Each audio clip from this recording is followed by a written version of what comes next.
All right, welcome back, everyone. This is the Gamers Podcast, and we are gamers. I'm your host, Justin. With me, as always, we have Lawrence, Hey everybody. we have Michelle, Hey guys. and we have Ryden. Hey guys. And today we're just gonna jump right into it. The big news in the gaming world over these past couple of days has been the Tokyo Game Show, and there's been a deluge of announcements, news, releases from that. And we're just gonna go over some of the stuff that stood out to us, some of the stuff that we're interested in, some stuff we may think you're interested in. Starting with, and this falls in line with a recent release here, Tekken Tag 2. They announced at TGS the DLC dates, and Lawrence and Ryden have a little bit more information on that for us. Ryden, you want to go on that, or you want me to? You can go on that one because I missed the actual announcement for the dates. So Okay. So for Tekken Tag Tournament 2, it was found by data miners on the 360 version that there were 6 characters that were left on the disc, but that it was also announced that any DLC characters or stages would also be free. So today, or excuse me, a few days ago at the TGS, it was announced that the first set of those 6 characters will be released on October 9th, along with a new stage or so, with online functionality enhancements and customization feature enhancements. So with that being announced, the 6 characters are Unknown, the end boss of Tekken Tag Tournament 2, Dr. Boskanovich from Tekken 3, Sebastian, Miharu, Slim Bob, and Violet. We don't know which character or which of the new stages will be released first, but the date for the first of these releases is set at October 9th, and they will be released from what can be gathered as a patch. So instead of going through the PlayStation Store, you just have to insert the game, and they'll be just patched in to be unlocked from the get-go. Okay, that makes sense. That's actually a pretty convenient way to do online content. The fact that they're on the disc helps in the sense of that everyone will have their data. Right. I mean, some people will still complain that it's still on the disc DLC, but if he's not being charged for it, then there's nothing really wrong with it, in my opinion. Well, and one thing, if it's on the disc, they're not charging you for it. Really what this is they're trying to keep people interested in the game well past the launch date. They're trying to get people buying new copies. They're trying to keep people playing it. They're trying to keep it trending. They're trying to keep it, I guess, in everyone's minds, keep it fresh so they have, they can just push more units. So I'm okay with that. Yeah. Right. Like I think he even said on Twitter that he was trying to find ways to recreate the arcade experience in the home consoles. And in the older arcade versions of Tekken, like Tekken 2, 3, 4, and 5, the characters were time released, where you would have to wait like a week or so before another character was unlocked. But in the home console version, you just played arcade mode again and again. You unlocked everyone that way. So now, with technology as it is now, with the ability to patch and update games via an internet connection, you can just kind of make characters time release like you could in the old arcades. All right, that's fine. Like I said, I'm kosher with it. So yeah, I mean, where it's a free, like I said, it's a free DLC. It's not a problem. It shouldn't be an issue for people. It's it's a slow release. Yeah, it's not like a certain other fighting game that was released recently. Hey, but you know what? People paid for it. They complained. Some people paid. Some people paid twice for it when the Ultimate Edition Oh, came man. out of that. Please, some people paid for it just to rate it like 1 star on the PlayStation Store. But at the end of the day, you still paid for it. Pay for it. Yeah. Yeah. Why would you pay to give it a bad rating? Yet you still gave them your money. That's all they care about. They don't care about ratings. What they care about is units pushed. If they push a lot of units, it doesn't matter if they have like 1,000 1-star ratings on PlayStation Store or Amazon, or if their Metacritic rating is down. It's Street Fighter. Nothing's going to stop them from making another Street Fighter, no matter how much you rip this one. Because you know what? When the next one comes out, everyone's going to get excited, and you're going to buy it again. Exactly. Pretty much on point with that one. So, and guess what? I'm not mad at it. If that's the business model, if that's what we've evolved to for people to push units, if I don't want it, I don't have to buy it. Yeah, that's how I look at it. With fighting games, I forgive it more because if you look at games like Mortal Kombat, where the DLC characters were not on the disc, you couldn't really use them a lot online. Right. Because even though the compatibility packs were free, not many people downloaded them in comparison to, units sold or people online. So a lot of the time you couldn't use your DLC characters that you paid $20 for because not everyone downloaded them. So Or they the should, downloaded compatibility pack. they should have had a patch as opposed to a compulsory download. Right. Right. Like, I think the only one that was a patch was the Freddy Krueger compatibility pack, and that's because so many people were on Ed Boon's Twitter and on all over forums saying, I'm not going to download that compatibility pack on purpose because, who wanted Freddy Krueger in Mortal Kombat? And Ed Boon pretty much said, all right, we'll make him mandatory. Translation. You're going to take this. One way or another, you're going to take this. Pretty much, because he realized that people were just being, idiots about the whole thing. Going, oh, we didn't want Freddy Krueger in the game. Okay, Nope. we'll make him mandatory. If you don't want to use Freddy Krueger, don't pick Freddy Krueger. Or better yet, if you hate Freddy Krueger in Mortal Kombat that much, just play against him on easy, and you can beat the crap out of him to your heart's content. Basically, because everyone was trying to take a stand on, they didn't want Freddy Krueger in their game. They didn't want to see him, all this nonsense in regards to Freddy Krueger being a character. But in the same token, really all you're doing is just being a jerk to the other player, because the person paid $5 to use him. Or if they waited $15 to use all 4 characters for the bundle. Right. So in the long run, you're just showing yourself as, bitter by the fact that Freddy Krueger was even in the game. So Ed Boon just pretty much looked at it and went, okay, he's mandatory. You don't want to play Freddy Krueger? Then you can't go online with your game. Because you need to install the patch to go online.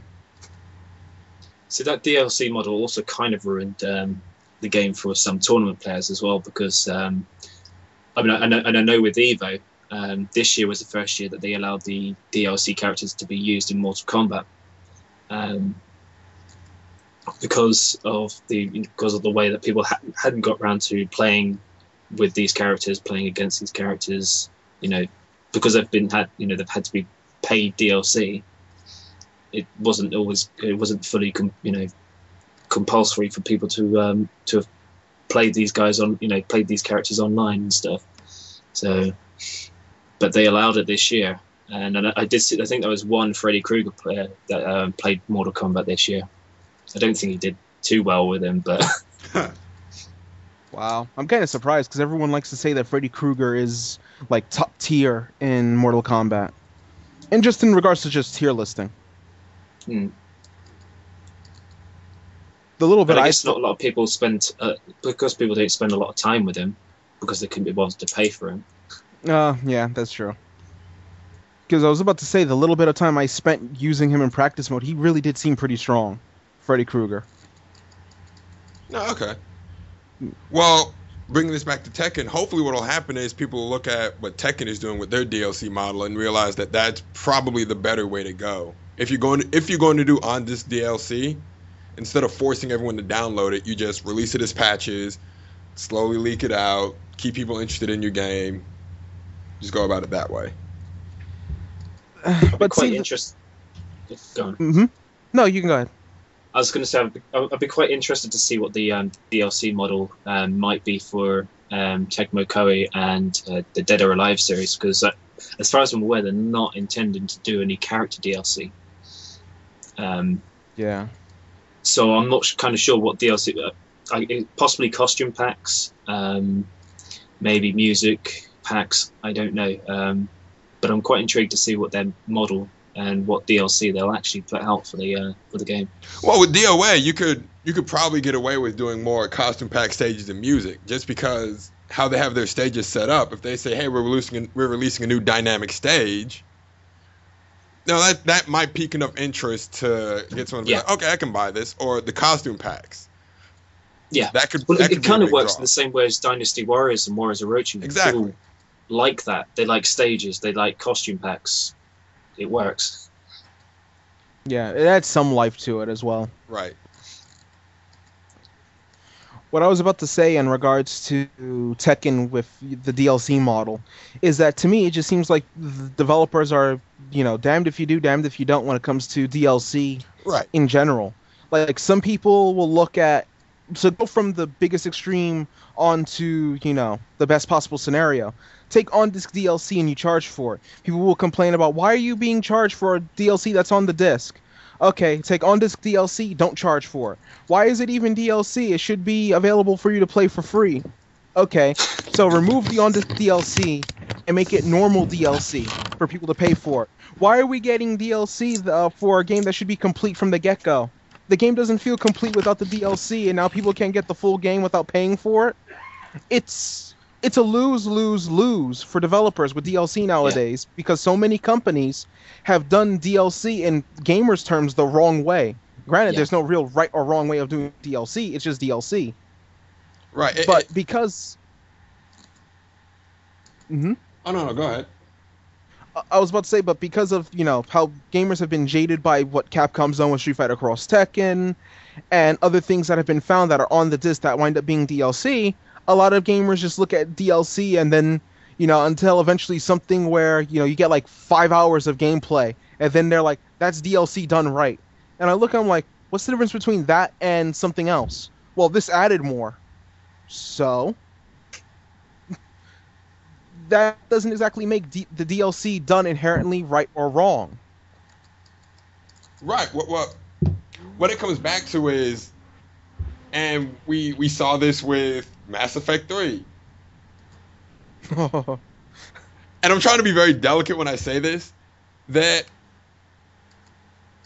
if it doesn't meet their expectations, it's a failure.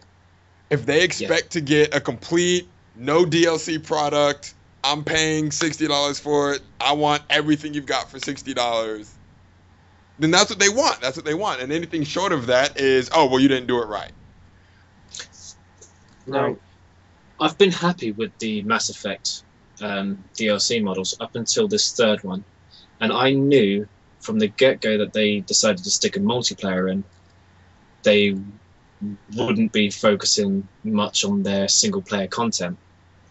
And it's been quite evident. There's been one DLC pack for single-player content, which was reasonably short, and then endless amounts of updates for these for the multiplayer side, which I'm not sure how many people are still playing.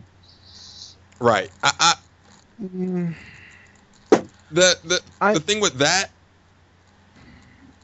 Yeah, I'm gonna say that's more of an EA decision than a BioWare decision because they say, okay, we have Battlefield. People like Battlefield for multiplayer. Let's make Mass Effect Battlefield, and they do all these releases for it. And then we get Leviathan, and it's like, okay, yes, new story content.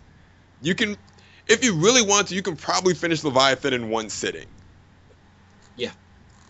Like I remember for Mass Effect 2, Shadow Broker, I just forgot the last DLC. What was it? Arrival. Thank you. I'm trying to say Ascension, like it's not Ascension. Shadow Broker, Arrival. Those are going to take a couple days, unless you just want to spend half a day doing those two. Yeah. I'm kind of torn on the ME3 DLC because... First off, to excuse them for Leviathan and the upcoming Omega DLC, which was announced, they were focusing on the extended cut. Well, so all their single player resources in regards to DLC went to pretty much they had to remake the ending first before they made the DLC. Well, it wasn't like a remake. It was more they had to add to the ending. Well, yeah. But they did a pretty much, I would say, a decent enough of a re-edit of the ending for you to say they kind of redid it. It's a recut, retelling. I don't know what the proper word is, but they basically take the ending and say, okay, all the stuff that didn't make sense that we thought was explained, here's that stuff. Hashtag artistic integrity. I was happy with my ending at when I finished the game. Oh yeah. I didn't need the extended stuff, but a lot of people felt they did. Well, I was happy with my ending, but I was still on some stuff. I was still like, okay, so what happened? When I got the extended cut, I was like, I'm still happy, but I'm glad that I got this extra stuff, and I appreciate the effort put into it. I don't know, maybe because I'm like my day job is development, so I tend to side. I will always side with the developer. Well, not always. Like 9 times out of 10, I'll side with the developer because I feel their pain. So, my main issue with the ME3 DLC in regards to how they're releasing it is, if you want to compare it to ME2, this DLC has so far been more important than ME2. Like, for example, Kasumi and Operation Overlord, they weren't exactly, I don't want to say needed, but they were legit side missions in ME2. Oh, yeah. Lair of the Shadow Broker was kind of mandatory. Arrival, I would argue you didn't even need to get into ME3. It's supposed to be after ME2, but ME3 treats it like you had Arrival anyway, even if you didn't have it. So you don't need Arrival. You just need Shadow Broker. Right.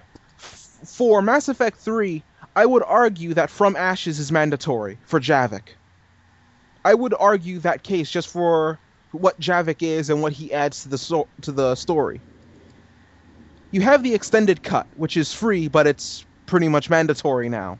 Yeah. Like, right now, the extended cut is the canon ME3. And now you have Leviathan, which adds a lot to the ME3 lore and storyline. So right there, you have 1 for ME2, which was mandatory for story, Shadow Broker, to 3 for ME3. And who knows what Omega's going to bring to be the 4th. Now, I'm quite looking forward to that one.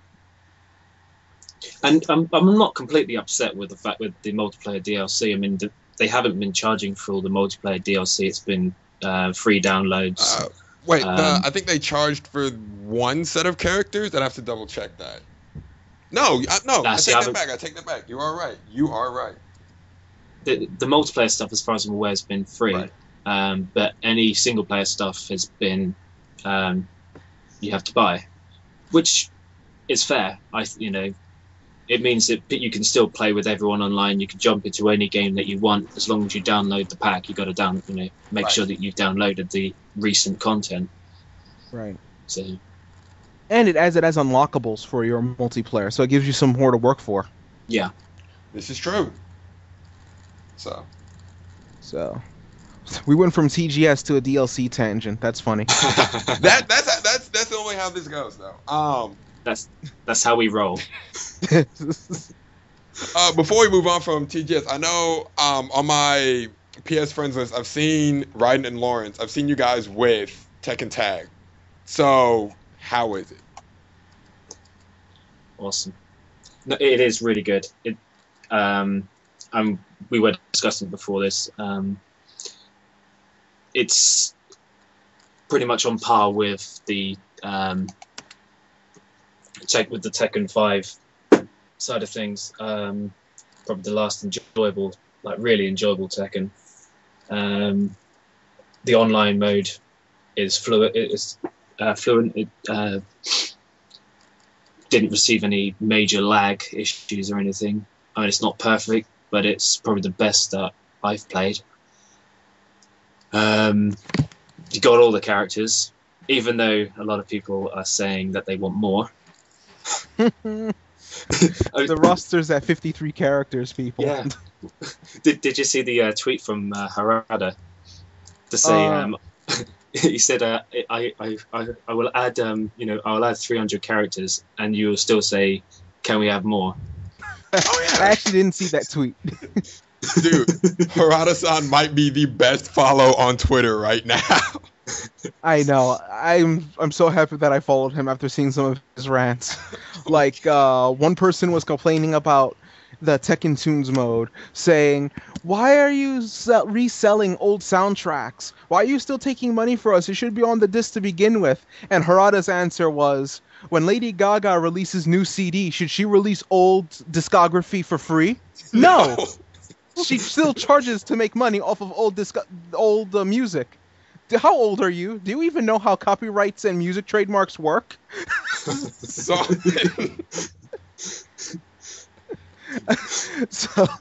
his Twitter replies have been funny to read. It's like troll hunting 101. But these guys asked for it. Yeah. If you think you're being like a smart guy, smart aleck, tweeting one of the head honchos of a game like Tekken that someone has put this much time and effort into, and you think you're just gonna get away with it? Nah, you've got whatever humiliation you've asked for coming to you. To put it in these terms, Harada is not Ono. Ono will sit there and smile and take it, and kind of be like, "Oh, I'm sorry, we couldn't meet your expectations," and this like that. Harada will just rip you a new one if you try to badmouth him. Yeah, because he's realized you're either in the camp of already bought the game or not gonna buy it anyways. So it doesn't matter what he says to you. Yeah. I mean, I took the plunge on Tekken Tag. I was thinking about saving it for later, but I just decided, you know what, give it a shot. And I've absolutely enjoyed Tekken Tag too. I really feel that it's up there with one of my favorite Tekken games, with Tekkens 2, 3, and 5. See, my only issue, and it's a personal one, is although I haven't played it since the weekend because I've been busy and a little bit hungover on Sunday. Nice. Is the actual arcade mode with the ghost data on the final boss, Jun, and I haven't quite seen Unknown yet. I'm getting my ass kicked. I have had a bit of myself and Lawrence did a bit of practice, so I need to get back in and kick her ass. Yeah. I just want to defeat her. I want to see Brian. See my tag combos have been Brian Fury and Lei Wulong, and because I haven't played Tekken for a while, I'm really rusty with the whole with the combos and everything else. The characters' moves, especially where I've been so absorbed in DOA, which is completely different to play. Yeah. If I'm not mistaken, Harada said on Twitter that they'll actually be tweaking Jun's difficulty in arcade mode. So I think they might actually be making her a little easier. Because quite a few people are complaining that they find Jun too hard. So, because of that, I think Harada might actually tweak her difficulty. That's myself included, although I want to kick her ass as she is now. I don't mind Jun's difficulty now. Like, I find her a challenge, but not unbeatable. The only thing that makes Jun hard is the split-second timing where she does her counters. Yeah, because her counters are beyond. Yeah, her counters are beyond human reflex. Well, you do a jab and she'll counter it. Yeah. So she pulls off some near DOA moves on her counter system. Yeah, that's my one issue with Jun. But like I said, I don't find her hard. Like, I've ran through arcade mode like 3 times, and my only losses are from Heihachi and Jinpachi, who they were rough the first time I fought them, and Jun once. Jun's beaten me once. So I don't find her too hard, but she's a good challenge. The only thing I find a little unfair is that counter system, because she will counter a 10-frame jab. Like, you just throw a jab out there, she'll counter it. Well, good game, everybody. Yeah, basically. Like, at one point, I got counted 2-3 times in a row, and I was like, are you kidding me? But that's my one issue with, in terms of, with Jun herself. My only real issue with Tekken Tag is the arcade mode using ghost data to begin with. I would have rather it been just regular characters you go against, like every other game's arcade mode. Yeah. Now hold up. But well, when you say it uses ghost data, because I have no idea what you're talking about. So what do you mean when it says it'll copy your play style and adjust to make it more difficult for how you play, or? Well, in the Tekken game, since I think Tekken 5 was the debut of this, they had programmed data in the game that was as if you were playing someone from the arcade. So it had like a win-loss record, a win-loss ratio, a custom username, and even customizations. and these characters would usually play a certain way depending on their rank. So like it goes from beginner to first dan to third dan, and then it have the titles like disciple, mentor, grandmaster, and goes like that.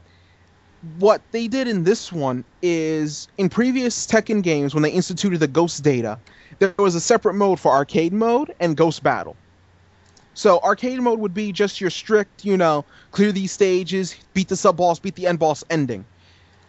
And then there'd be the ghost battle where you would fight an endless supply of these ghost enemies that were customized usernames, win-loss ratios, and that's where you get your items and your rank ups. In Tekken Tag 2, they combined arcade mode with ghost battle a little bit. So while there is a ghost battle mode where you can still fight these guys endlessly and get your items, your rank ups, and all that, arcade mode adjusts to your ranking. And arcade mode uses these ghost characters as well. So instead of you running through a string of, let's say it goes stages 1 through 6 are regular people, stage 7 is Heihachi Jinpachi, stage 8 is Ogre, stage 9 is Jun and Unknown. That's how it basically flows. All through the while in arcade mode, you're fighting ghost data versions of each character, including the bosses. So it doesn't feel like you're getting the pure experience of the arcade mode, where it's just you running through the stages to get the ending. So it kind of throws in the ghost data, and it makes it less of an actual arcade mode. So, if you know what I mean. Less of an arcade mode, more of a someone just hopped on the sticks next to you kind of thing. Yeah. Right. That's one of my issues with it. And also the fact that, like I said, arcade mode adjusts to your ranking. So as you're ranking up in like Ghost Battle, like let's say like right now I think Vanquisher rank offline. If I go into arcade mode right now, my opponents will be around Vanquisher rank. And the bosses will be a lot higher because they're the bosses. Rather than, you setting the game on easy and you fighting easy opponents. If you know what I mean. Yeah. That's the one standout issue, in my opinion, with Tekken Tag 2. The fact that ghost data plays a role in the arcade mode, where the enemies will rank up along with you in arcade mode. I don't like that. Especially when it comes down to the bosses who shouldn't rank up with you. They should be bosses. See, my ghost data for June has constantly been this Wonder Mother character, and even when I've lost the Basil, I've even jumped into someone who's a beginner, and I'm still up against Wonder Mother. Yeah, because that's what I mean. Because she's a boss. She's at least a certain set number of ranks ahead of where you're at. Yes, yeah. So I'll be. I went in to go to try and do a spam on Huarang, and he was a beginner because I hadn't used him, and she was still 4th Dan. Yeah.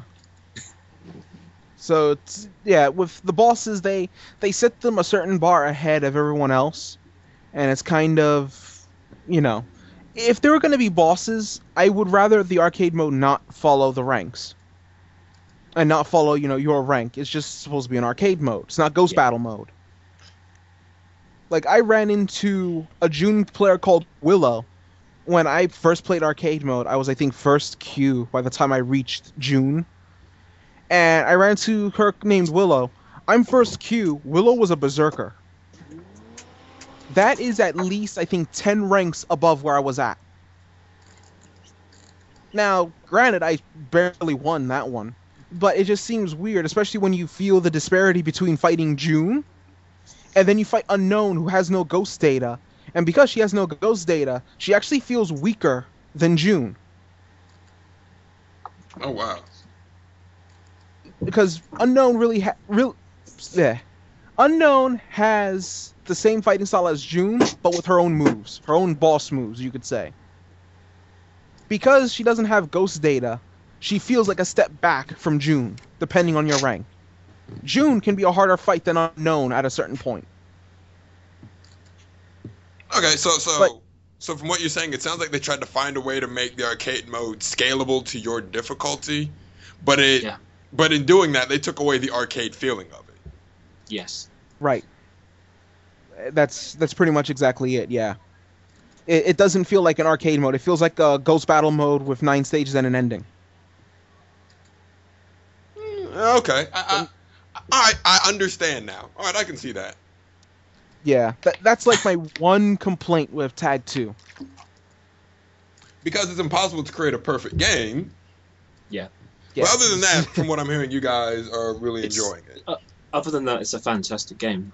You know, you got a huge character roster, which No, it's not enough. It's not enough. Which is not enough for some people. You know. Yeah. They want more. I don't even know who they want. I don't know, who they could be possibly missing after the extra DLC that's coming out. The only character I can think of they'll be missing in terms of playable is Gon, and that's because they don't own him. Yeah. Yeah. So what do they want? So they have a Slim Bob. Do they want a Slim Ganryu as well, or no, a Fat Paul? No. You know what I want? I want the Tekken 1 render of the entire roster. That's what I want. Oh, put the Tekken 1 versions of everybody in the game. No, we want all the sound effects. Oh God, no, that's what they want the old. Yeah. Put the old voice clips in it. Yeah. Buy Tekken 1. How about that? Well, obviously they want Freddy Krueger in there as well. Yeah. Yes. So Freddy Krueger and Jason in Tekken Tag Tournament. Tekken doesn't have any guests. Put a guest character in, damn you. Don't worry, they have got guest characters. They got Mario and they got Zelda, Luigi. Hold on. I saw you posted that, but I didn't get a chance to read the article. They have Mario themed costumes. Yes, they have the costumes. That's the Wii U version. Yeah. I'm sold. I am sold. They have a couple of new modes as well. Like, it's like I don't even know what it's called. That crazy one where you got one giant versus a small person or whatever. With the mushrooms. The mushrooms. It's crazy. I'm looking at it like, oh my god. So basically, it's Tekken Tag Tournament on crack. Yeah. Yes. We'll just go with that one. So, all right. So it's like Tekken Tag Tournament for your I guess your mainstay consoles is the more serious fighting one. On the Wii U, it's just, hey, you've had a few beers, you want to have some fun, do crazy stuff like beat someone with a giant heihachi. I think they have everything that the original ones got. Okay. The only difference is they got these extra things, which are the modes on crack, as you said. Basically. But one of the things that actually come about today was they're not too sure. What was it? I think it was Destructoid.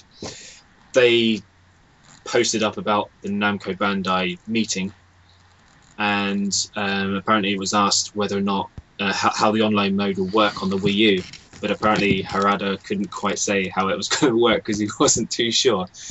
It's supposed to be using the same netcode, but I don't know if they've got the online, access to get the online system to be tested that well yet. Oh boy, that's going to be a worry. Yeah. As with every console, usually when I think the console's first launched, you're going to be the first ones to try the online. Yeah. So it's always the pressure of, where do you set the benchmark? And it's also, when you're doing a new console, each console has its own network protocol that it's going to run. So you essentially have to rebuild how you have to make your, as in Tekken's case, the netcode work for the Wii U. Yeah. And you're one of the first ones to do it. So there's no standard practice for you to follow. You're setting the standard practice. So that's always fun. But if they do it well and it pulls off, if it runs like the netcode does on the consoles we have here, the PlayStation and Xbox consoles, then that should be a very good bar to be setting. Okay. Mm-hmm. That could work, yeah. Right. Well, we started talking about the Wii U, and they definitely had some major announcements at the Tokyo Game Show, including we have the Black Wii U variant. We have a slew of new titles. One of those titles is Warriors Orochi 3 Hyper. which is going to give us 2 new characters. One character from Ninja Gaiden, whose name... Actually, it's four new characters. Oh, it's 4. It's 4. There was 2 new characters, but then there's also 2 other characters which weren't shown. Oh! If I'm not mistaken, they confirmed that the PSP characters will be on Yes. that Warriors Orochi 3 Hyper. Yeah, because the PS Vita is getting Ninja Gaiden 2 Sigma, and characters from that are going to be in Hyper. Uh-oh. That I know what that means. All right. How can you not like this? What is wrong with this? In regards to the Warriors Orochi 3 Hyper getting that for the Wii U? I'm guessing that's what the groan was for. Yeah, that was part of it. That was part of what the groan was for. My main issue with this is I don't mind console exclusivity in terms of games. Let's look at the PS3. PS3 has the Sly series, has Ratchet and Clank, Jak and Daxter, has Infamous, has Resistance. It has its exclusivity. Xbox has Halo, Forza, used to have Mass Effect, Gears of War. Nintendo has Mario, Zelda, Link, all that. Console exclusivity in terms of games, fine. Each console needs its own individuality. What I don't like is when you're making a game on one console, let's say the PS3 360. You make a game on one console, and then you make that same game on another console as it comes later, and then you throw in all these bonus goodies onto that version, and you choose not to spread it back to the other 2 consoles. At that point, you're alienating the fan base. I mean, Warriors Orochi 3, in and of itself, is a great game. It's probably the best Warriors game to come out this generation. Dating and Valid. This is counting 7. I'll say valid. I will give you it. It is up there with 7. Right.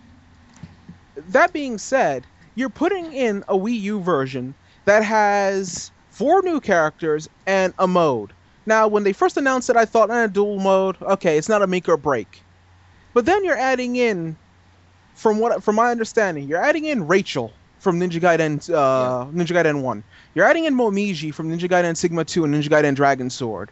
And then you're adding in 2 new mystics, Seimei and the human incarnation of Shenlong is the mystic added to Warriors Orochi 3 Hyper alongside Momiji. You're adding in these new characters, and we know how big of a role the mystics play in Warriors Orochi. If you had just kept it maybe the guest characters, then fine, it wouldn't have been so much of a big deal. The guest characters aren't really that big of a plot point in Warriors Orochi 3 anyway. They're there for you to play with, and they have little moments here and there, but they're not that big of a plot piece. But the fact that you're adding in new mystics, where the mystics are pretty much the main focus of the story. I mean, as a brief little spoiler warning, one of the endings is focused on the mystics. by the end of the game.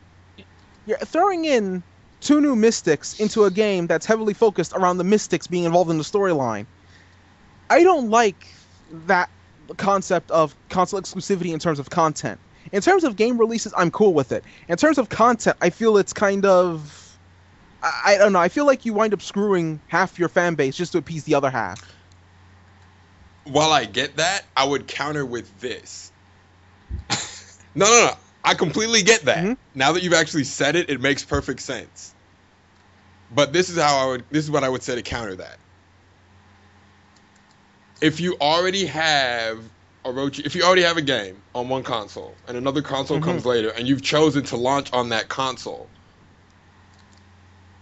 Right. If you're just an average person, let's say you don't even have a console, you just want to play Warriors Orochi 3. Your choice is PS3 or Wii U. On the surface, you're going to go with the PS3 just because it's more of a comfortable feel. You may not know much about the Wii U. It may just feel more like home. So you've got to do something to motivate new people to come to this new release you're doing. Because if they just release it back on the PS3, what's to stop all of us from saying, oh, You got it on the PS3 now. I'm not going to buy it for the Wii U. I've lost my sole motivation to do it. While it's a I'm not crappy, gonna buy a Wii U, about to say, while it's a crappy form of motivation, if the Mystic is in fact a major plot point, and that's a really crappy motivation, they have to do something to get people to go to the Wii U, or else they'll just end up doubling their sales on the PS3, which defeats the purpose of going to the Wii U. Okay, but I'll counter it with two things on that point. The first one is the Warrior series is known for being a Sony and Xbox 360 franchise. Right. So any Warriors fan who normally gets these games will have stuck to either the PS3 or the 360 from going as far back as 10 years ago with Dynasty Warriors 3. Because Dynasty Warriors 3... Time out. That was 10 years... Oh, God, that was 10 years ago. It was 10 years ago for the Xbox release. It was 11 years ago for the PS2 release. Oh, man. Hold on. Yeah. I was in middle... Yo. Yep. Yeah, the console came out in 2001. Oh, man. Yeah, it's been that long. Dynasty Warriors 7, I think, launched for the 10-year anniversary of the Dynasty Warriors franchise. Or, excuse me, the Shin Sangoku Musou franchise, the current incarnation of it, rather than the PS1 version. But my point is, everyone who's a Warriors fan isn't going to be swayed by, 4 more characters on the Wii U version. But it's not... What? I say it's not for the current Warriors fans, because we're just going to get it on the console anyways. Like, we're just going to go PS3, Xbox anyways. But that's my point. If anyone who's a Warriors fan was going to get any of these games, they would have gotten a PS3 or 360 by now, rather than, saying, I'm not going to get any of the consoles, go for the Wii U. At this point, I don't think that's a console seller. As much as I enjoy the Warriors games, I don't think that notion of, Warriors Orochi 3 is on the Wii U with 4 more characters, I don't think that's a console seller. See, for us here in the West, that's probably a fair point. But in Japan, it may be a completely different thing. It could be a massive, because of how big the Warriors franchise is. And that's another thing Japan, I didn't even consider. It's and they are so dedicated towards their home technology. Right. And also you're probably DLC models and everything else. They probably end up pissing off Xbox fans if they weren't able to bring the same content to the Xbox as the PS3 and everything else. If they could get these characters into the game, but they could only get it on the PS3, you can imagine the flame from the Warriors, Xbox crowd again. Did Warriors even come out on 360? Yes. Okay. Yes. And for you guys, that was the only disc version. Yes. I know a friend who's been playing Warriors Orochi 3. He can confirm it was on the disc. Hold on. So, okay. I'm trying to think. Something in the current set of Warriors games. It was either XL or Warriors Orochi that didn't come out on 360. XL didn't. Okay. XL, yeah. And neither is Empires. Yeah. I'm about to say, I have a friend who's frustrated with that. A lot of people are going to be angry in February. Yeah. I have a friend who's been following Dynasty Warriors since Dynasty Warriors 3.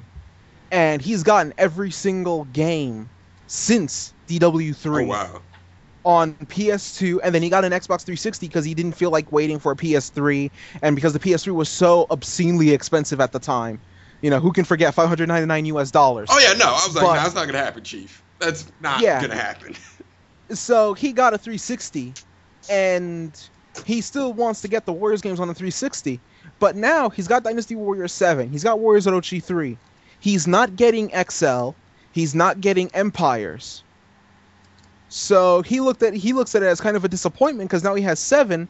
He's not going to get XL, obviously. And now he's not going to get Empires. Yeah. So they're alienating the 360 fan base. Well, they're alienating the fan base in general in terms of like the multi-platform release, but this console gets exclusive things. This is also coming about for this is the same thing that's kicking off not just with Tecmo Koei, but with a lot of Japanese developers who had developed previously elements of a franchise on the Xbox 360 console, and now they're pulling away from it to now put it out on only a PS3 or a Nintendo console, anything that's homemade technology. Right.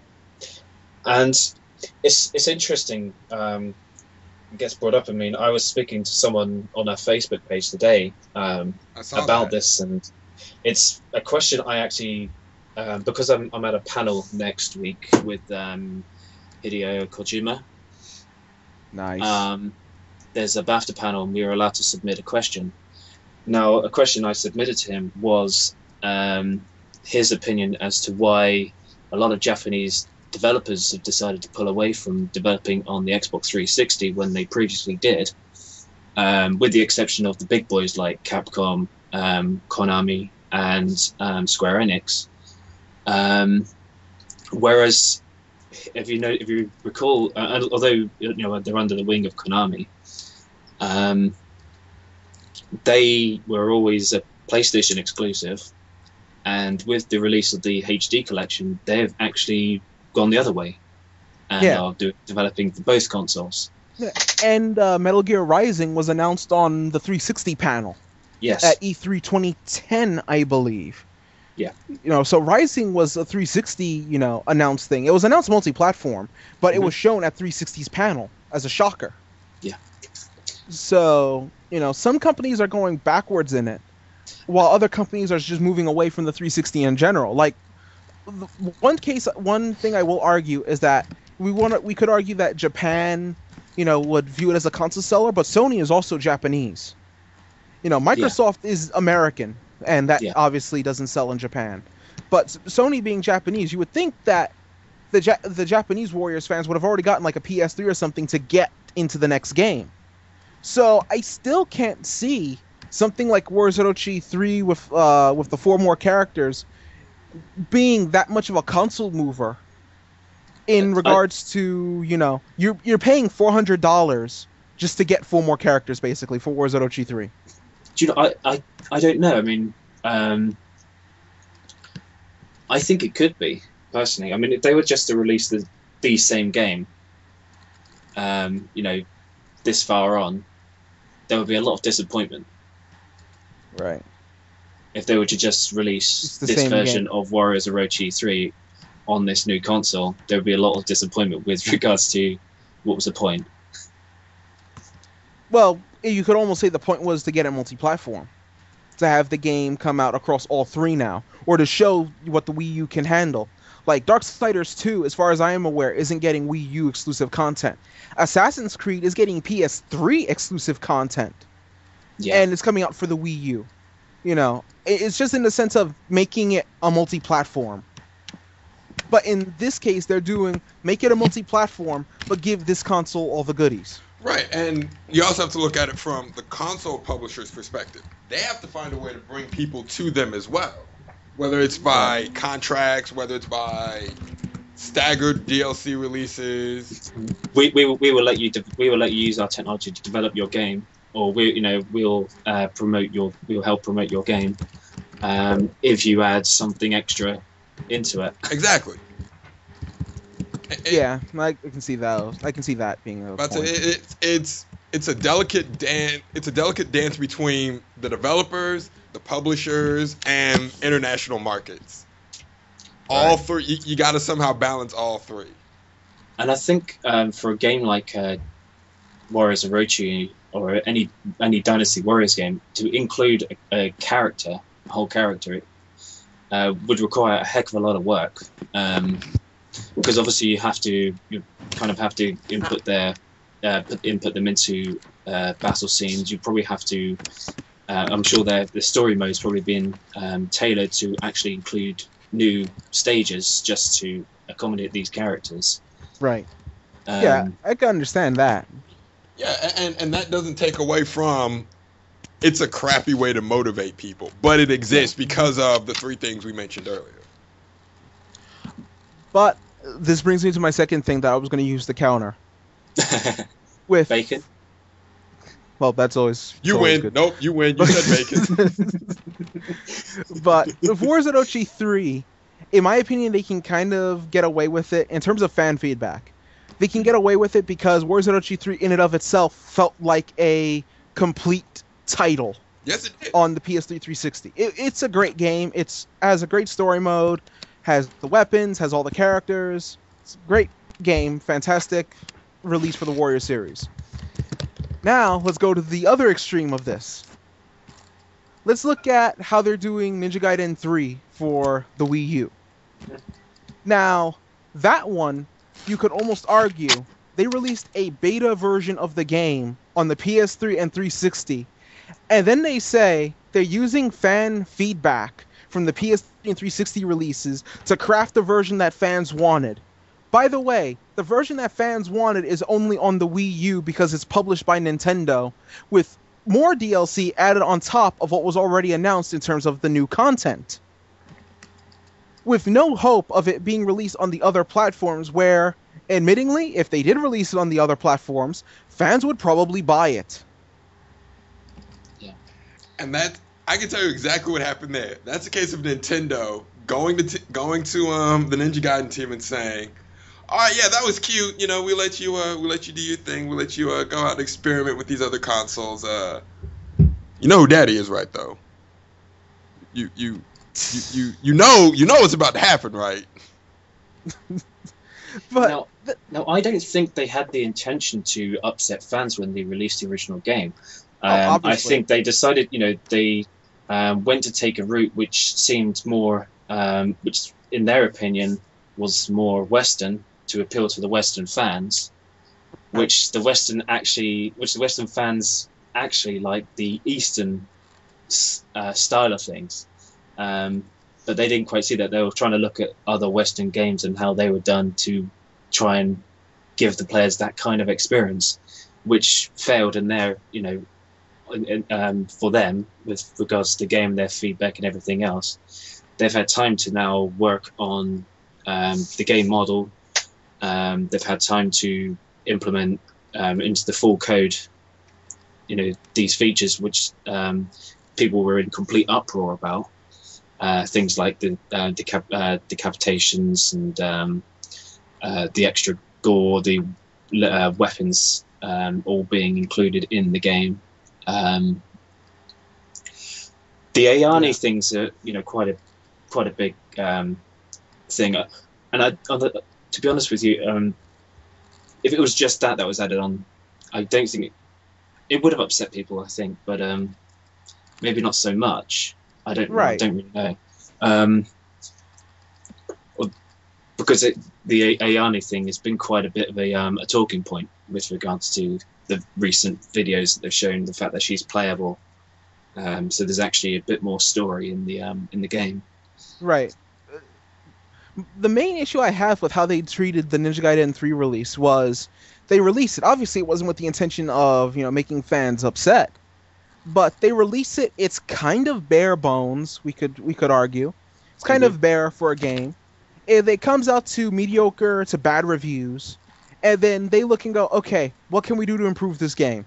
They tell them of it, give them pretty much the guidelines, everything from fan feedback to improve the game. They go, okay, thank you. We'll release it on the Wii U. And I can see how that upsets. A lot of fans, including obviously yourself included, and yeah, it is a bit shit. Yeah, like your entire fan base is on the PS3 because of Sigma, or the 360 because of the original game, or the original reboot of the Ninja Gaiden franchise in 2004. Yeah, your fan base is already on two consoles, PS3, 360. But you're making a third version of the game that fixes every single complaint. You're adding in Nimpo, you're adding in weapons, you're adding in story stages, you're making Ayane a playable character, you're removing the bone-on steel quick-time events, you're adding in decapitation and gore and violence, you're adding more of story mode to it. You're doing all these things to fix the complaints on top of announcing more DLC for the Wii U version. And yet, you're doing this exclusively for a console that Ninja Gaiden fans haven't invested in. And then you're saying we took fan feedback into account to make this version what the fans wanted. if you release this as DLC on the PS3 and 360 version, I am certain fans will buy it. I will admit that I have not purchased Ninja Gaiden 3 because of the feedback that Ninja Gaiden 3 got. And if they had released what was going to be the Wii U version on the PS3 or 360 as DLC, as an update, I would have bought Ninja Gaiden 3 and then bought the DLC. No, I think I believe that what they've done to improve the game so dramatically, I don't think that could be dealt with through either simple patching or DLC updates or anything like that. I think you'd have to release a whole new disc game. Then do that. I'll buy the whole disc. But you have to keep in mind, the objective might not be to garner more interest in Ninja Gaiden. It might be to garner new interest in Ninja Gaiden for the Wii U.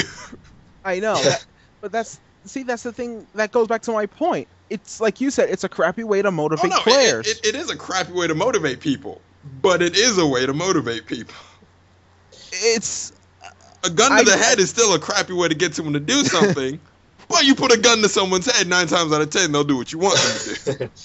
Right, but anyway, we can't really rule out the fact that they might not ever release this version on another console.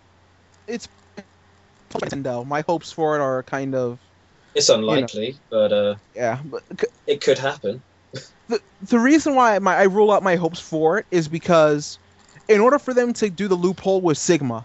Because Sigma was published by Microsoft. Ninja Gaiden 1 was published by Microsoft. The loophole that worked with Sigma was that they changed the game so much that it was no longer the same game, and therefore they didn't need Microsoft to publish it, and Microsoft didn't have the rights to the changes. So they released it on the PS3 as Sigma and Sigma 2. See, when that happened, that pissed off a lot of the Microsoft fans who were fans of the series because it was on Microsoft. It was on the Microsoft console. Right. They released a better version of the game on the PS2, on the PS3. Sorry. So they've done exactly the same thing to the Xbox fans that were had always been dedicated fans of the series by releasing a better version on a different console. Right, but the argument I would make on that is it was more give and take. There are some things that were better on, let's say, Sigma compared to Ninja Gaiden Black. There were some things that were better on Sigma. And then there were some things that were better on Ninja Gaiden Black. That some people preferred the Xbox version of Ninja Gaiden Black over the PS3 version of Sigma. Then there were also some things that Ninja Gaiden 2 on the 360 did better than Sigma 2 on the PS3. Like Sigma 2 on the PS3 does not have a new game plus. It has a stage select. Ninja Gaiden 2 on the 360 has a new game plus.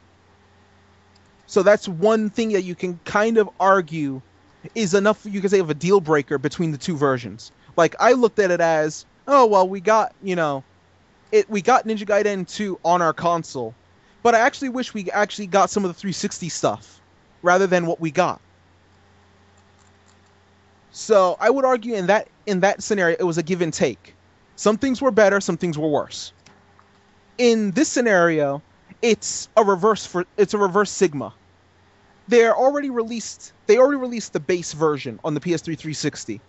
The version that, to quote how it was before, the version that changes the game so much that it's no longer the same game is the version that's being published by Nintendo. They would have to change that much again for them to re-release it on the PS3 and 360, which I don't think is possible. Because then it'd be in a completely different game. Yeah, Ninja Gaiden, basically you can walk into the level and you throw a nuke in there, that's it. Yeah. Yeah.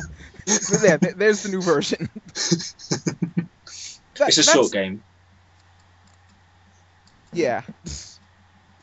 That's how I feel with the Ninja Gaiden Wii U news. It just, like you said, it's a crappy way to motivate people, but it motivates people. But I just don't see how, because the Ninja Gaiden fan base is already PS3 and 360.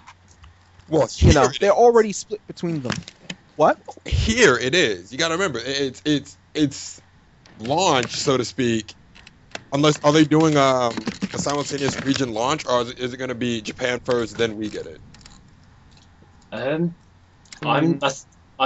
Well, the thing is, it's only in a couple of months, so I have a feeling it's going to be both at the same time. Oh wow! I think we're actually getting the Wii U first, and Japan gets it later. Really? Because I think our date is November 18th, and Japan's in December. More? I think, because I remember reading the date being December 1st for Japan and November 18th for us. That's crazy. Yeah, I know. I found that weird too. Well, But yeah, that makes zero sense to me. But all right, if that's what they want to do. yeah, I don't know. Like I said, I read the date as December 1st for Japan. So let me see. But that's just my feeling on the whole thing with Ninja Gaiden. I mean, you say it's built off of fan feedback from the previous version on the PS3 and 360, and then you make it for the Wii U. It's published by Nintendo, so all the chances of it reaching those fans of the PS3 and 360 version is slim to none. Oh yeah, it's definitely a slap in the face. There's a lot of people that wouldn't go for Nintendo. A lot of people wouldn't go for Nintendo because they still see them as the Wii. You know, that's how they connect. That's how they connect with Nintendo, is the fact that they look at Nintendo and think Wii. All right. Speaking of, the Wii U drops in North America the 18th of November. The EU region gets it November 30th. Japan gets it December 8th. Yeah, wow. I just looked up that information here too. Wow, we have officially become Japan's beta testers. Awesome. Huzzah, right? Hey, at least the online mode is broken. Oh well, yeah. Guess what? They have a month to fix it before it launches in Japan. Yeah. But that's there. There's my ranting on Ninja Gaiden. Games aside, I personally would like to see the Wii U actually doing well. Same. And I have given the thing a bit of a hands-on. I mentioned it last week, but the only thing I got to try was Tank, and it's not something I would normally play. So, but the actual, the gamepad is comfortable, even regardless of its size. It's not as heavy as I thought it was going to be. Not tried the Pro controller, and I saw a thing on Kotaku today that some people are saying that they don't like that controller. It's not as comfortable as it seems, and it could be to do with, if you look at the positioning on the analog sticks. Both the analog sticks are at the top. Yeah, I've noticed that. That did look weird, but it also looked like it was kind of, I guess built for games with camera control, where the right analog stick is just right there. Right. It's on the because on the PS, they're all the lowest points, and the Xbox 360 you got your left stick, which is on the highest point on the controller, and then the right stick below the buttons. I think they wanted to make one change on the controller so they couldn't get sued for copyright infringement. Oh no, they are serious about patents now. If Apple and Samsung are any indication, I hate this patent trolling. It's the worst thing. That's all it is. This goes back to Google and Oracle. We're doing this way back in like 07, 08. This is just the logical conclusion of that. It's like you said, it's just trolling. It is trolling for patents. That's it. Yeah. Yep. Like, it's not even saying, hey, we can make a deal and you can use this technology. No, it's, you use this, you get sued for millions. Or billions, it's not even, in some cases, yeah. Yeah, there's no middle ground. There's no, let's talk it out, let's come up with a deal, then you can use this technology, hey, all for the better, right, better user base. The hilarious part in the Apple Samsung case, Samsung actually makes the parts for Apple. Yes. Yeah. Right. So basically what you're saying is you're suing the guy that brings you're basically suing your mailman for saying, hey, you bring me mail. I'm suing you because you bring mail to other people in a similar fashion. You bring mail to my next door neighbors, I'm suing you. Exactly. Right. Mind-boggling. See, And Samsung did warn Apple, didn't they, before they Oh, no. released the 5? It wasn't it wasn't Well in so funny. It was advance. not a threat. It was a statement. You Yeah. release the iPhone 5, you violate 3 of our LTE patents. You will get sued. But that's it. Yeah. Yeah, there's no discussion, there's no talk about it, there's no compromise. It's release, get sued. And lo and behold, that during the conference announcing the iPhone 5, paperwork was filed to sue Apple. And do you know what? I dread when the next line of consoles come out and the things that are going to kick off. See, that's what I'm afraid of. Because if I'm Microsoft or if I'm Sony and I see Apple actually winning that suit against Samsung, I can imagine what I can sue on. Imagine. Hey, you had the same idea I had. Let's take this to the courtroom. Well, you know that Kinect uses a lens similar to the lens on the PlayStation Eye. Courtroom. Objection! The lens is more similar to that of the Kodak camera. I'm dying. That's the lawsuit. Yes. Has a lens like the PlayStation Eye. Objection! It's more similar to the Kodak camera. Therefore, Kodak has the right to sue. Wait, what? Oh man. Before we get too carried away, the other things coming out of TGS. Back to the Tokyo Game Show. Yes, back to Tokyo Game Show. The PS3 Super Slim was announced. Yeah, that's the only thing you can call it, really. I already have a PS3. I'm not gonna buy another one. Same. It's nice looking, I guess, if you don't already own one. Now, see, I wouldn't even do this, but our equivalent to GameStop, being Game, they are offering, I think you get 50% off if you trade in an Xbox 360 Slim console or a PS3 Slim console. So you get it for half the price as what they are charging. But the price they're charging for this new Slim console is ridiculous. Is it really? Well, and you would have thought that. Well, it's small, like so I'd assume it'd be somewhere in the $249 ballpark. Well, it's £249 here. It's the same. So it's the same price as the PlayStation 3 is currently. But you would have thought, like they did with the Slim PS2, they released the Slim PS2 and it was under. They reduced the price of the previous model, and then they had it under the price of what the last model was, just to kind of ship out. I'm looking at the prices now. Yo, it is the exact same price. So why are you reducing the size? And well, one thing that they're doing is they're releasing a version that I think comes out in a week or two at $269 at 250 gigs. But at $269, it's a 500 gig. Yeah, there's a 500 gigabyte for $299 next month, October 30th. But for the $269, you get a 250 gigabyte Super Slim PS3. You get Uncharted 3 Game of the Year edition and a voucher for $30 worth of DLC content for the game Dust 514. So it kind of has its own bargain sales pitch to the 250 version. Okay. The 250 gigabyte. The 500 gigabyte version, you're just paying for the space. See, the best pack we're getting is a FIFA pack, and I don't do FIFA games, so that's out of the window.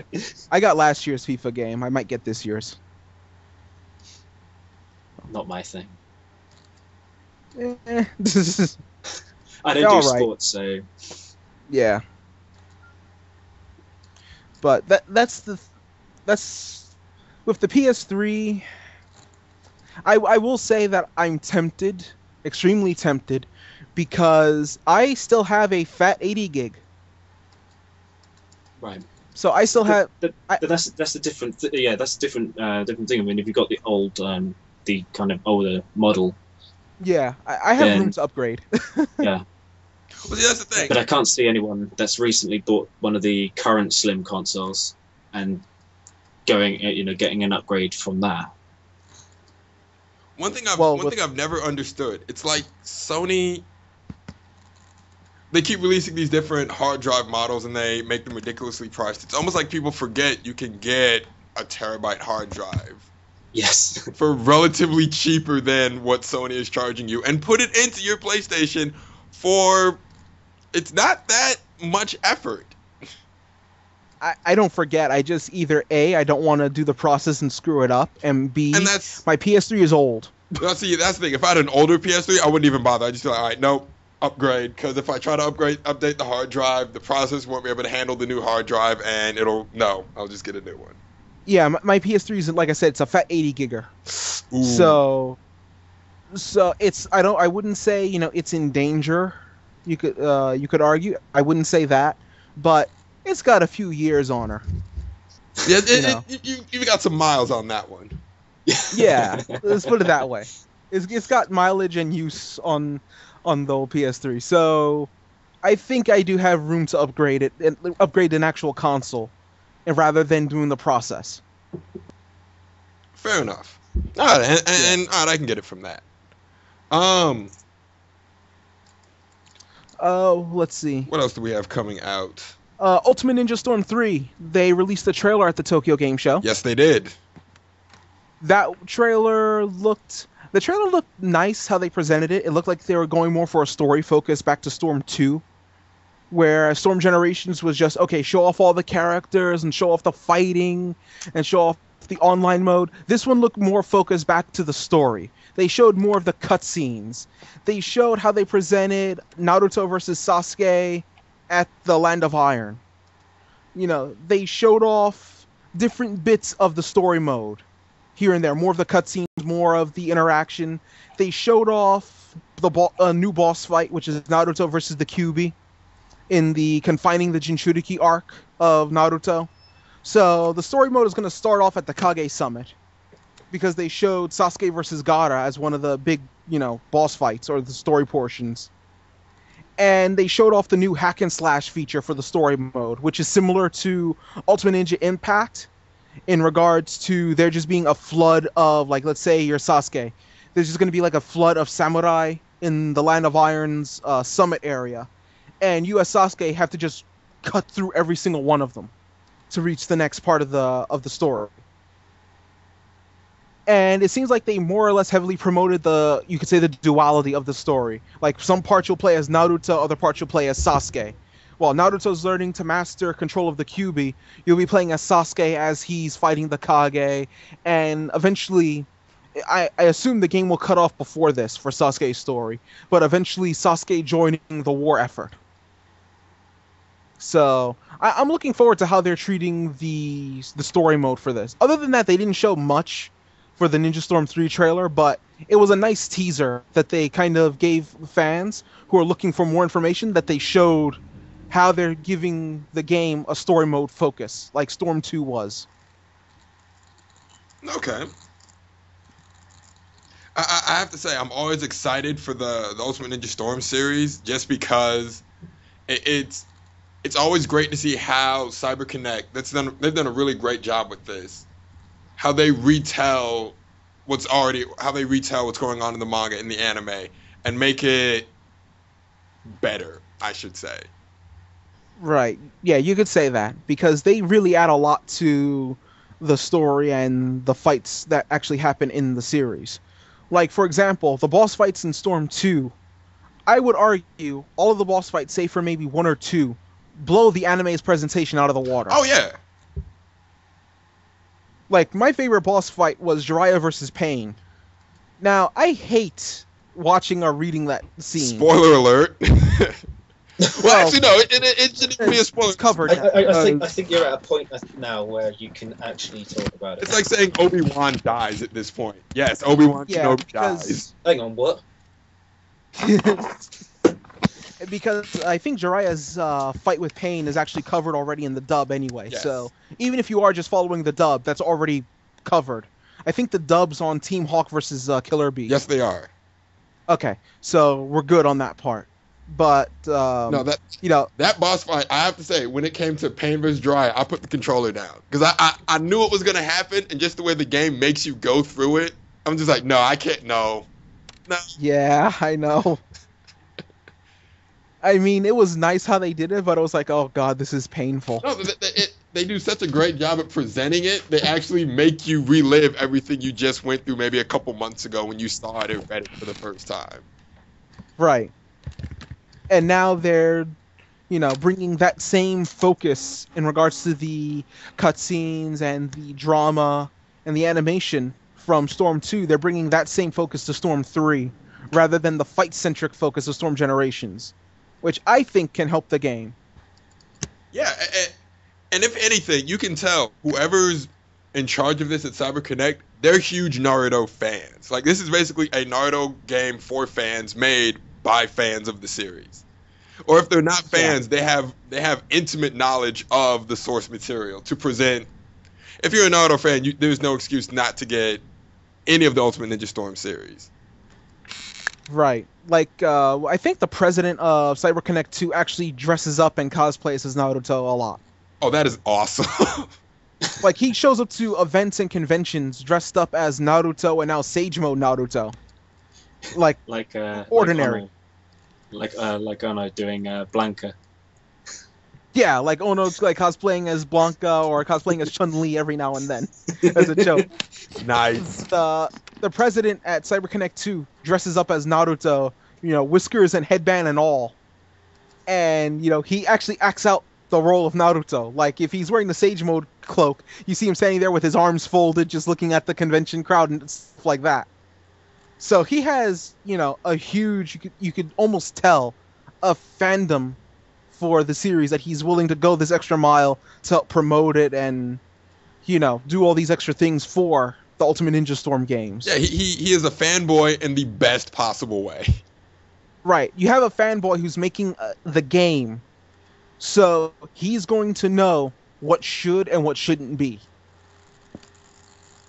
I'm sold. Yeah. You were sold on the title. Well, yeah, there you go.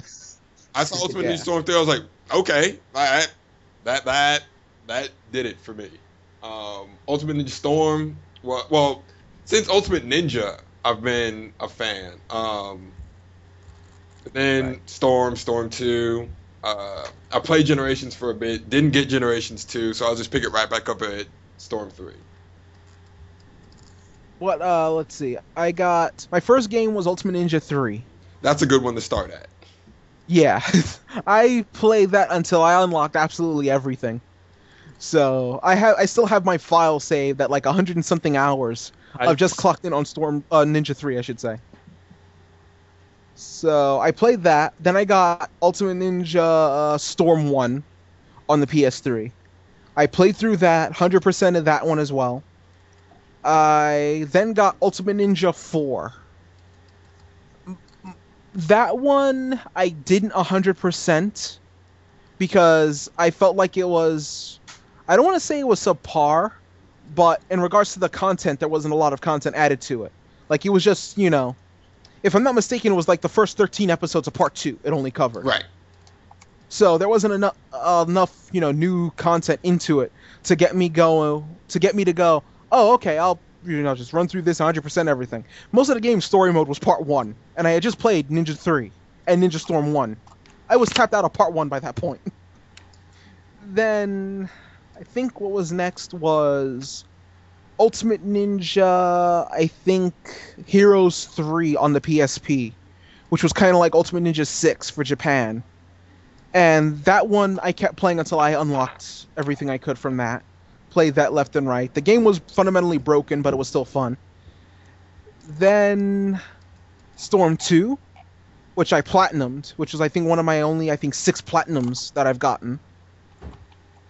So I played that. Then I got Storm Generations, which I like, but it kind of, you feel where the focus you feel like their focus was trying to be toward the fighting, but you can also feel that the fighting was kind of sloppily done at some points. Like the chakra cancel system and the substitution system don't exactly blend together. And then now I'm waiting for Storm 3. Oh, and Ultimate Ninja Impact. I almost forgot about that one. That I 100%'ed. Now, kind of on the line of manga adaptations, there was also the Ken's Rage 2, which was announced. Well, not quite announced because it had already been announced with a sort of sneak trailer, but then a full trailer with a few new characters thrown in there was put out TGS as well yesterday. Did you guys catch that as well? I think I actually may have missed the Ken's Rage 2 trailer. I didn't see that one. I saw it after the fact, and wow. It's looking pretty crazy. I mean, I didn't actually play the first one. I should have done, but I just never got around to getting it. But watching the video for this, where it showed a lot of the gameplay, it was it was pretty crazy, and expect a lot of bloodshed. They have done a great job of capturing what made Fist of the North Star Fist of the North Star. Yeah. And does it? I was about to ask, does it look like that much of an improvement from Ken's Rage 1? From what I've heard from people that played Ken's Rage 1 and enjoyed it, when they looked at 2, they said they took an already good product and improved some of the wonkier things with it. So okay. It's kind of like the Dynasty Warriors Gundam series. Dynasty Warriors Gundam 1, great. 2 just improved on what made 1 great. Okay, and like fix some of the wonkier control or balance issues. Okay, that makes sense. Yeah, they've added like some new things as well, like a couple of new moves. I think they've added evasion moves and dashes as well, which were missing from the first one. New characters, new moves for some of the existing characters. The game's supposed to be bigger.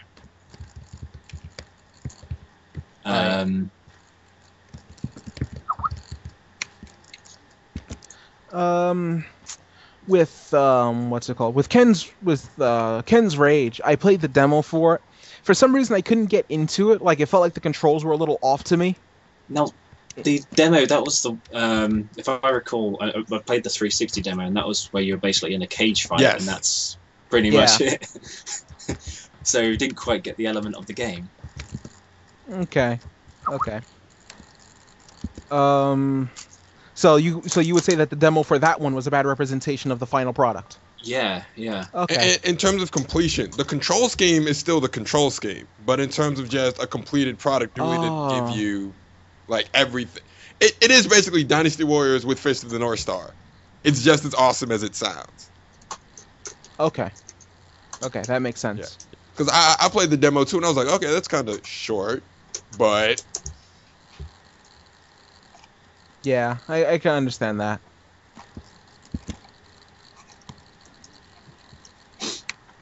So okay, I'll probably keep more of an eye out for Ken's Rage 2, see where it goes. Because I was interested in Ken's Rage 1, but when I played the demo, I just kind of felt, I don't know, wonky. Like the control scheme and the way they locked on the people. It was kind of something which made me sort of postpone not buying it straight off, and then when I don't buy things straight off, I don't always end up buying them at all. So yeah, I know that feeling. Okay, so all right, we had that. So we do have that we need to look out for. We also have near and dear to me, the Kingdom Hearts 1.5 HD re-release for PS3. We posted this on our Facebook page earlier. They are re-releasing Kingdom Hearts Final Mix, Chain of Memories, the PlayStation version of Chain of Memories, and the cutscenes for 358 over 2 days, all in glorious HD. Right, and Kingdom Hearts 1 Final Mix and Chain of Memories will have, I think, fully HD and trophy support. Yeah. So they will be treated as full HD remakes for Kingdom Hearts 1.5. I do wonder if this will lead to a 2.5 release in the future with Kingdom Hearts 2 Final Mix, Birth by Sleep HD, and maybe Dream Drop Distance, the cutscenes. I could see that being their next collection. Like this is just their first one with what's it called? With just the Kingdom Hearts 1 series. Right. What follows is to follow Sora from the beginning at Destiny Island all the way through to, you could say, Roxas and his story. And then Kingdom Hearts 2 picks up from there, plus goes into Birth by Sleep, which, you know, kind of has a weird place in the timeline. Like, but it goes, I think, before Kingdom Hearts, I'd say and then it goes after Kingdom Birth by Hearts. Sleep. I use the Star. Anytime I try to explain the Kingdom Hearts timeline to someone, I use the Star Wars timeline. No, because it actually fits. Like Kingdom Hearts 1, like the first trilogy, if you will, is episodes 4, 5, and 6. Birth by Sleep is episode 1, 2, and 3. Just came later. Yeah, you know what? That actually makes sense. Like you could say Kingdom Hearts 1, 1 Chain of Memories, 2, and Dream Drop Distance. Yes. Are the episodes 4, 5, and 6. Yes, and it actually fits. Right. Whereas you have 358 Days Over 2 and Birth by Sleep being episodes 1, 2, and 3. Right. Yeah, that actually does work in terms of explaining the timeline. However, unlike with Star Wars, it wasn't as bad. This the first. Well, no, the story is consistently good throughout. Right. A little wonky, but consistently good. There's no Jar Jar Binks. Oh god. Oh. Well, another parallel that I've since Kingdom Hearts 2 that I've drawn. Kingdom Hearts 2 is oddly similar to the first release to the anime release of Full Metal Alchemist. With the homunculi. Oh, I see. With no hearts. Yes, I'm saying like No hearts running parallel to no souls. yeah, Yeah. I'm saying like Full Metal. But Yeah, I can kind of see I'd that. say they parallel in some ways. Yeah, that makes sense. What else? In terms of the vein of HD re-releases, Hideo Kojima finally gave an announcement for the release date of the Zone of the Enders HD collection. Yay! So it comes out October 30th, if I'm not mistaken. The Zone of the Enders And HD collection.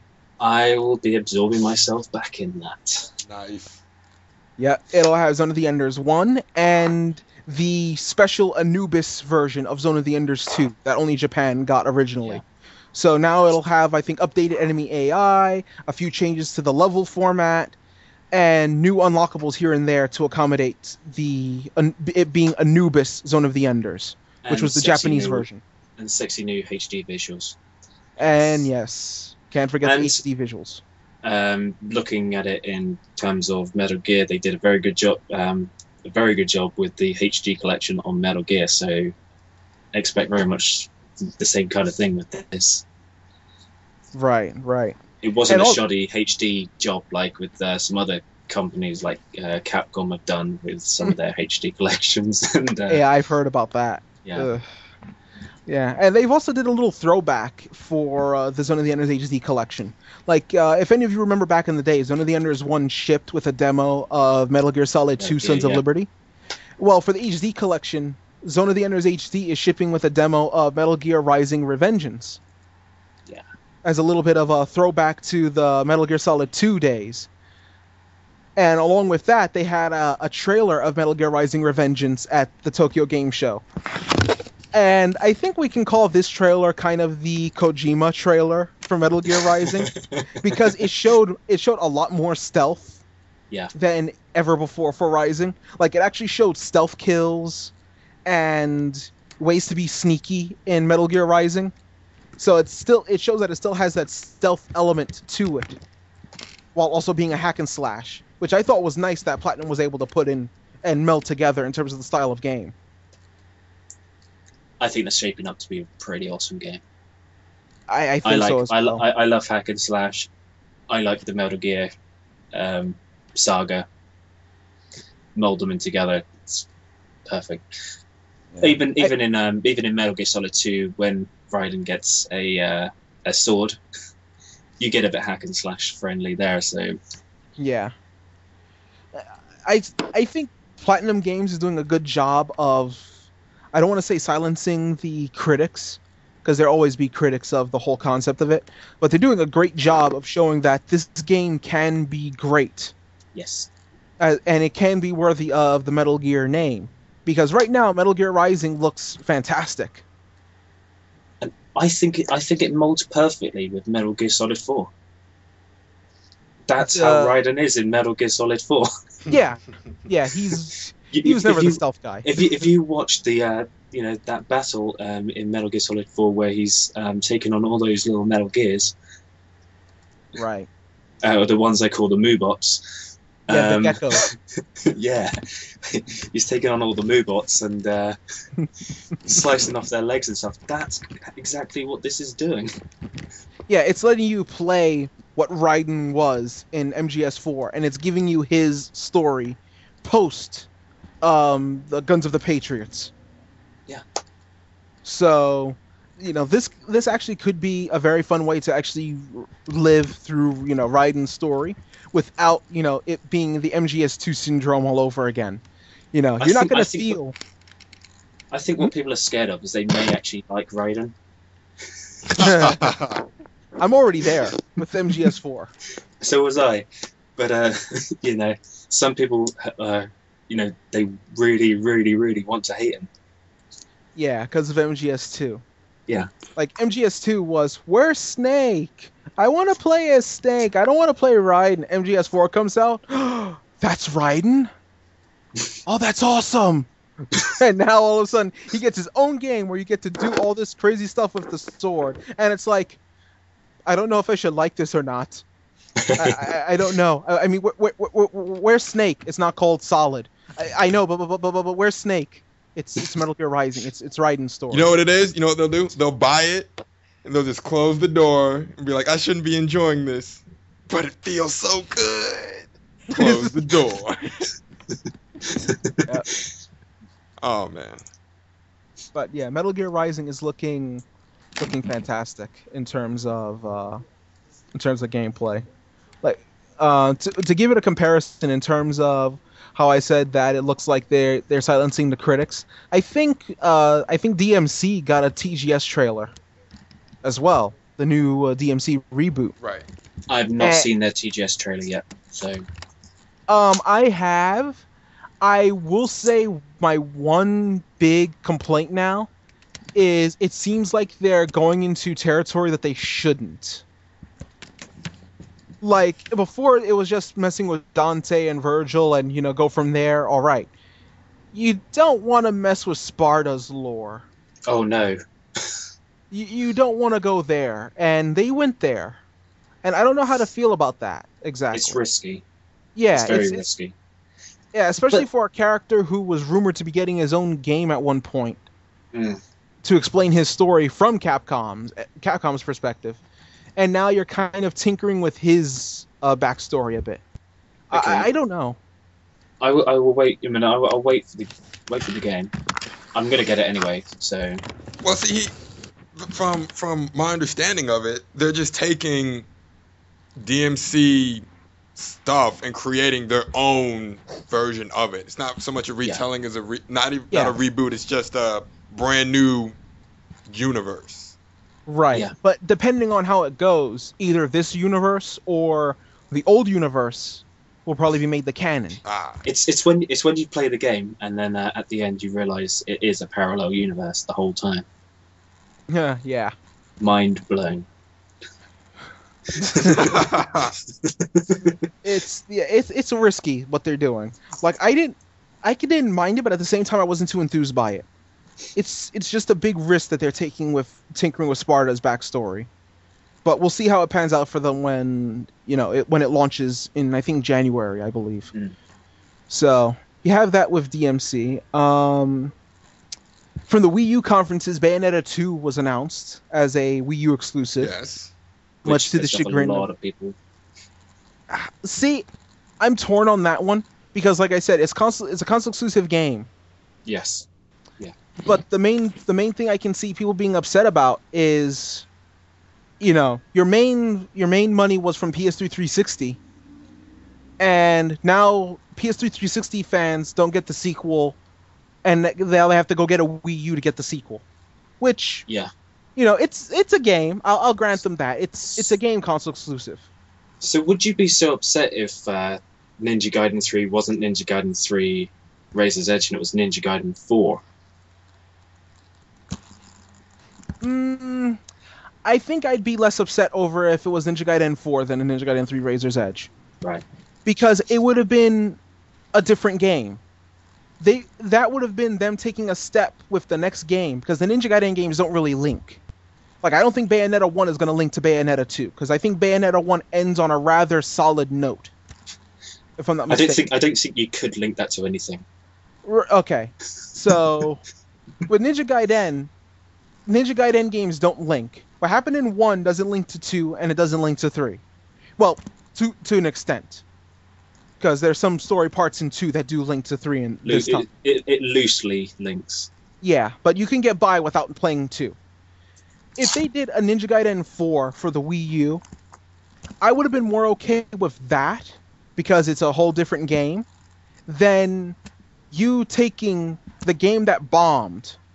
It sold well, but the reviews bombed for Ninja Gaiden 3. You're going to take that game and improve everything about it to what was Ninja Gaiden and what got you the great reviews in the past and the notoriety. You're going to take everything from the past, from that worked, put it back into the game, and then re-release it exclusive on a console. At that point, it's not exactly a game being exclusive, it's content. And it's a lot of content, if you know what I mean. Now, sticking on the Ninja Gaiden theme, there was the new Ninja Gaiden, which was announced as well at TGS. Oh, yeah. The YAIBA Ninja Gaiden Z, which looks very interesting. It looks nice. I'm just laughing at the name because it just reminds me of Dragon Ball Z or something. Next time on Ninja Gaiden Z. Hold on.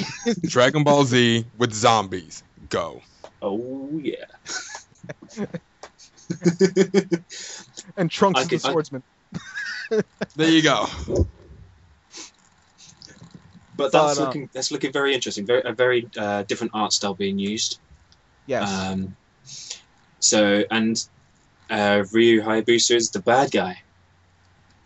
From the looks of things. Yeah, that's kind of where I'm actually torn a little. I mean, I like how it looks and everything. The game looks fun. And the team up between Team Ninja and Keiji Inafune and his company Concept. It's interesting that he's joined the project, following his Capcom, his massive Capcom days and all that. It's a nice introduction into, him joining Team Ninja, which is still a small studio. Yeah. That's, you can't get much better than getting a gaming legend like him on your team. Yeah. And on the topic of Keiji Inafune, I'm quite frankly kind of disgusted at how Capcom's been treating the Mega Man 25th anniversary. So, I'm starting to understand kind of why he left. Yeah. Because if anybody doesn't know, this year is also the 25th anniversary of not only Final Fantasy, not only Legend of Zelda, not only Street Fighter, but it's the 25th anniversary of Mega Man. Yeah. And if you didn't know this beforehand, you wouldn't have found this out because Capcom hasn't said a damn thing about it. Mega what? Yeah. What is this Mega Man you speak of? Oh, you mean the guy we put in Street Fighter? Yeah. That is Rogue Mega Man. Yeah, that's it. They put him in Street Fighter. Street Fighter's got his 25th anniversary. What more do you want? And to be honest, I would not be surprised. He can have a slice of Street Fighter's cake. That's fine. And to be honest, I would not be surprised if that was their logic. But no, it's an iconic series. They should definitely treat that in the same way. Yeah, definitely. I mean, people could argue this back and forth, but Mega Man was one of Capcom's mascots back in the day. Like, you would associate Capcom with Mega Man back in the SNES era, especially with Mega Man X. So, it's for that anniversary to be kind of just swept under the rug with the only thing it's getting is an iPhone iPad game. You're kidding. Ooh. I'm not kidding. It's getting an iPhone iPad game that's supposed to be, I think, Mega Man, crossover, and the cross is like an X, like Mega Man X hyphen over, with like original Mega Man and Mega Man X bosses and enemies put together in like a crossover game with the original Mega Man and Mega Man X. That's an iPhone iOS game made to commemorate 25 years of Mega Man. Now this is where you find that that they do. I believe it's with the Street Fighter iOS game that they're introducing a currency system, which is going to cost you real money. Oh yeah, Mega Man X on the iPad, iPhone, on the iOS. You mean the Street Fighter X Tekken? I think both games are doing that because Mega Man X also had that issue. That's just. Yeah, they did a port of Mega Man X on the iPhone iOS, and you could either play through the game normally, or you could actually use real-life money and real-life currency to buy and unlock the things that you would get normally through the game, like all the weapons, more lives. You know, use real-life currency to buy all the lives, to buy the power-ups and all that. Did you see on the Street Fighter X Tekken one? I think it's that one where you buy where you can buy currency, in-game currency. Did you see that one of the packs is over $100? What? I didn't see that one. No, I heard about that one. Someone showed a screenshot, and the top tier one was over $100. No way. And you get so many coins for that much. I don't want to live on this planet anymore. You wouldn't spend $100 on a game, would you? No. Not even spending $100 on the game. Spending $100 on something that's in the game that can be unlocked for free within the game. Yeah. Wow. That one shocks me. I'll try and dig out see where I saw the screenshot, and I'll show you. Yeah, because I know it's out now. Because it's what's it called? It's on. It was released today, wasn't it? What was that? That one was released today, I believe. Yeah, it's on the. I think it came out alongside iOS version 6. 6, yeah.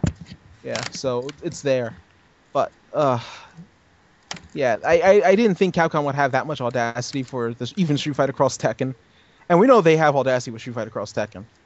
But in regards to doing the charging for iOS stuff, I never understood why Capcom does that sort of thing. Namco Bandai do it a lot as well.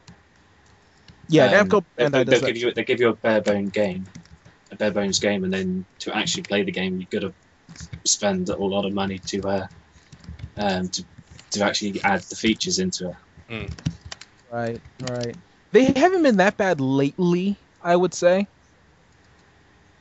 Because what's it called? Tales of Graces doesn't seem, it's all optional. The Tales of Graces stuff. It's optional costumes. It's stuff that you unlock in the game. That's fine. If you want it, yeah. So I haven't seen many bad examples of Namco Bandai when it comes to DLC handling. This is on the iOS, on their iOS games, not their general. DLC. Okay, my mistake on that one. Because I keep hearing a lot of people say Namco Bandai is bad with DLC in general. No. Costume packs are, like you say, they're optional things. You don't have to have them. They don't enhance the game in any way whatsoever. You're just choosing to look like whatever, Right. So it's an option. Yeah. Not a game changer. Yeah, I get you. Let's see. With how much is there left in regards to Tokyo Game Show news that's come out? I'm just flicking through. About to say, we covered everything we wanted to on our list. Yeah. So. Yeah. Like any other trailers I've actually posted up on our Facebook page, so people can catch the trailers on there. Right. And also, if there's something you guys want us to talk about or something that piques your interest, you can always either let us know on Facebook or Twitter. Twitter is @WeAreGamers. Facebook is facebook.com/WeAreGamers. There you go. Right. And we have a YouTube account channel. Yes. Gamers Podcast. So if you want to send messages through the YouTube inbox, then please feel free to share any feedback, any questions, or any comments you'd like to throw in. Just throw them at the bottom of the page as you listen to this podcast. There you go. I actually think that's going to wrap it up for us, unless someone else has something they wanted to add in real quick. No. Well, the only closest thing I can say is looking forward to YAIBA to see how that turns out. Oh yeah, I am. Yeah. Yeah. I have to say I'm always a sucker for cell shade art. That I don't know why, but just seeing it, it just looks, especially in HD, it just looks so nice. But that's just me. Right. I want to give a little bit of a note, just a general note, non-related to Tokyo Game Show, non-related to anything we talked about earlier. But if anyone out there has been experiencing problems with your PlayStations after firmware update 4.25, Sony has opened up a community section, or under their PlayStation Network support, where they are requesting feedback for anyone who's been having issues after that firmware update. So when this episode goes up, the link will be in the description for anyone to submit any feedback to Sony in regards to your PlayStation model, your internet connection, and what type of issues have you been having after firmware update 4.25.